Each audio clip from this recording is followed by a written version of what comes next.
this is Johnson retaining control. This is the Republicans finally uniting. The question is, how long does that endure? One big bill, the reason for pivoting to one big bill rather than splitting this in two across the year, is it because they're concerned about political capital running out over the period of the first 8 months of this new administration?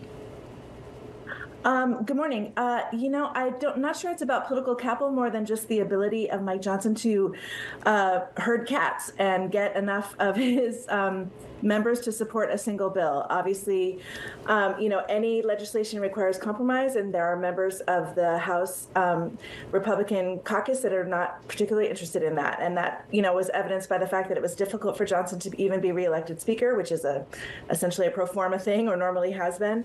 So I think there's a lot of calculation going on there. Primarily, they're really the effort to get something through the House. Megan, just to that point, by passing things or attempting to pass it up in one, does that mean that policy takes longer to pass or it comes quicker? I know Lindsey Graham was upset about this idea that you wouldn't get some of the things like energy and border up front, that you have to wait for it all to be in one go. What does that mean for the timeline, for the order that things are passed in this Congress?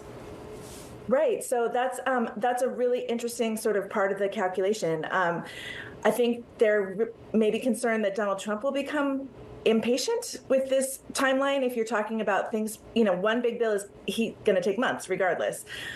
Speaker Johnson spoke about April, and that's a long time if you're trying to sort of come in with a lot of momentum like Trump will be.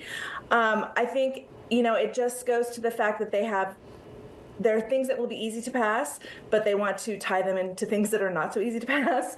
And that's just how the legislative process works. The Senate wanted at least two bills, and Johnson clearly doesn't think he can get those through.